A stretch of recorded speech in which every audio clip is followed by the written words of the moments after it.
Dear students, today we will discuss the introductory part of the power system protection. So, as we know that in today's scenario, the dependency of the modern society on the electric supply is very high. Uh, in everything like computer, telecommunications network, railway network, banking, post office network, continuous process industries and of industries and life support systems. These are only the few applications which cannot be function or run without the highly reliable source of electric power. And add to this the mind boggling number of domestic users of electricity whose life is thrown out of gear in case of electric supply is disrupted. Thus, the importance of maintaining continuous supply of electricity round the clock cannot be overemphasized. No power system can be designed in such a way that it would never fail. So, one has to live with the failures. And in the language of the production engineers, these failures are called the fault. There is no negative notation to the word fault in this context. What is more important is how to prevent the fault and how to mitigate the consequences of the fault. The ill effects of fault are minimized by quick isolating the faulty element from the rest of the healthy system, thus limiting the disturbances footprint to as small an area in time and space as possible. Faults and abnormal operating conditions. First of all, the shunt fault, which is also called as the short circuits. When the path of the load is cut short because of breakdown of insulation, we say that short circuit has occurred. The insulation can break down for a variety of reasons. Some of them are just like the aging, the maintenance, the temperature, the foreign object, and many more are the which we will discuss in the section number 1.2.2. There are so many reasons for the breakdown of the insulation. Okay, so and the figure, just like this is the figure of the this is the figure of the line to ground fault, where a generator and a bus bar, a step up transformer is there, and this is the line to ground fault. Okay, this is the ground wire, you can say, and this is the line conductor, and the insulating insulators are between the pole and the wire conducting wire. So there is a arc, some types of arc obtained in the insulation in the insulators due to the insulation failure. So we can say that this is the line to ground fault, this is the okay.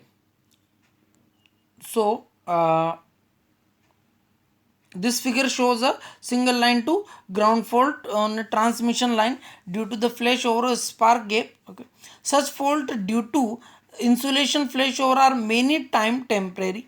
If the arc path is allowed to deionize by interrupting the electric supply for a sufficient period, then the arc does not restrike after the supply is restored. This process of interruption followed by intentional re-energization is known as recloser. And in the low voltage system, there is three times of reclosers are allowed. We can say that three times of reclosers can be attempted. Okay, but in the extra high voltage systems, we can say there is only uh, one attempt of the recloser is allowed. Okay. So the three closures attempt, after which the breaker is locked out. The repeated attempt at recloser at times help in burning out the object which is causing the breakdown of insulation. The recloser may also be done automatically. Okay. In EHV system, where the damage due to short circuit may be very large and the system stability at stake, only one recloser is allowed. At time the short circuit may be total. Sometimes it is called the dead short circuit, or it may be partial short circuit. A fault which bypass the entire load current through itself is called the metallic fault. A metallic fault presents a very low, practically zero fault resistance. A partial short circuit can be modeled as non-zero resistance in parallel with the intended path of the current. Most of the times, the fault resistance is nothing but the resistance of the arc that is formed as a result of the flashover. The arc resistance is highly nonlinear in nature. Early researchers have developed models of the arc resistance. One such widely used model is due to Warrington, which gives the arc resistance as R arc is equal to 8750 multiplied by S plus 3 UT upon I to the power 1.4, where S is the space in feet, U is the velocity of air in mile per hour, T is the time in seconds, and I is the fault current in ampere.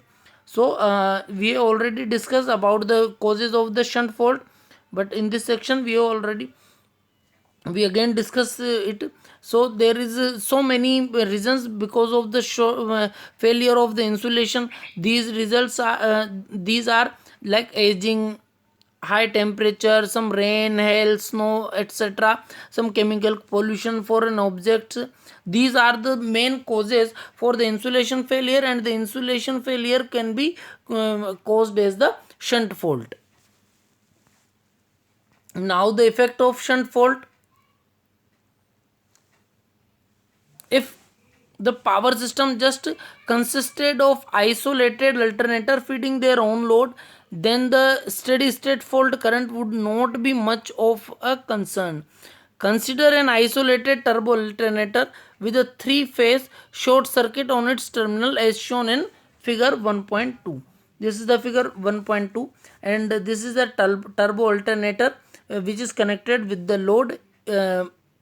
Okay, this is the impedance XS, and it is only supplied to the load. This alternator only supplied to the load. Now in the figure B, we can say that if there is a fault is occur, that we can say the three-phase fault. Okay, three-phase fault is occurred on the load. So there are three types of fault conditions can be appear, like steady state, transient, and subtransient. The steady state, transient, and transient is dependent only on the value of the xd. For example, the value of the xd is value of the xd and the value of the if. If if is it is very important that the value of if dash and if double dash is depend on the xd dash and the xd double dash. So if we can say that the value of xd is for example 2 2 pu. Okay, the value of xd is 2 pu, and the E is equal to we can say 1 volt. Okay, so the if will be equal to 0.5 ampere. That is not so worry, you know? The fault current is not so big. It is only 0.5 ampere. But if the value of the xd is 0.1, for example, you know, then the value of if double dash will be if double dash will be 10 times the fault current, which is the 10 amperes, 10 times or 20 times. okay, which is now the 20 ampere. So this is very important.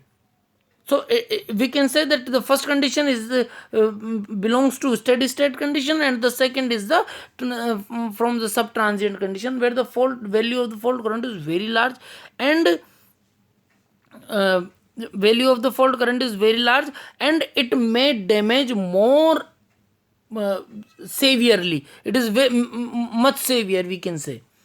Okay. So